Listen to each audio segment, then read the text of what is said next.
We'll see you then.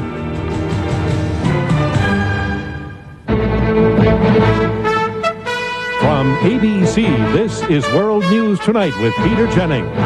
Sitting in tonight, Forrest Sawyer. Good evening. Political shots were being fired in Washington today. This was the deadline that President Bush had given Congress to pass his economic recovery plan. Congress did pass a plan, but one that contains a tax break for the middle class paid by a tax increase on the wealthy. Mr. Bush had a veto waiting before the plan could even reach his desk, and then the charges started flying. The president said the congressional system is broken, and the Democrats fired back, saying Mr. Bush is just a panicky candidate for re-election. At the White House, Brit Hume.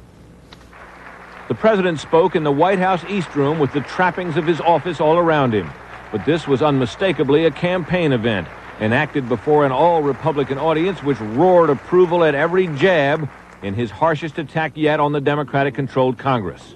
As if by reflex, the Democrats in Congress could not resist their natural impulse to raise taxes. But I assure you of this, I simply will not let them do it. He had already signed the veto message for the bill passed this afternoon, he said, and he would send the measure back as soon as it arrives. He could not resist adding this. Needless to say, I will not send it back via the House Post Office.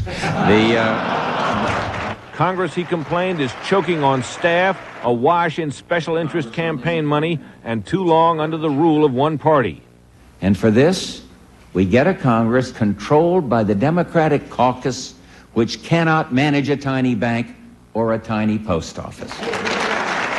He said he still wants his economic plan passed, but in the meantime, he was acting on his own to force Congress to vote on about $4 billion worth of spending he wants cut. For example, the president wants to axe the $1.5 million earmarked for 2 theater projects in New York City and to cut $200,000 for research on the storage of Vidalia onions. Whether such spending cuts ever actually happen or not, making them an issue seemed to please the assembled Republicans and no doubt relieved worried White House aides. Officials here said today's speech was the product of a week-long series of highly unfocused meetings presided over jointly by the president's chief of staff and his campaign chief. One top official said it was the most chaotic process he'd ever seen in 10 years in government. Brit Hume, ABC News, the White House.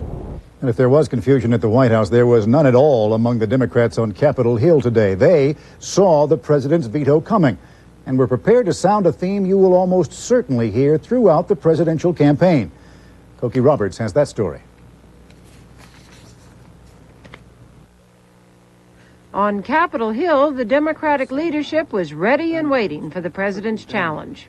For 12 years, Presidents Reagan and Bush have pursued the trickle-down theory of economics.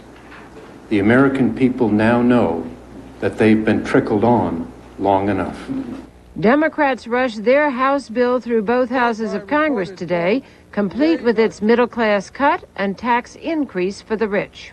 I can't believe for the life of me that my friends on the Democratic side think there's political mileage in the kind of thing you've brought to the floor of this House. That's exactly what many Democrats do think, and they're thrilled with the president's determination to veto.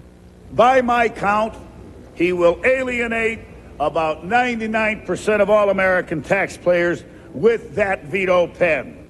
As to the $4 billion package of spending cuts proposed by the president, Democrats say they'll choose which programs get the axe. At the top of their list, programs like the Kissimmee River Basin cleanup and the U.S.-Mexican border project, programs promised by candidate Bush out on the primary campaign trail. Political games rather than legislation will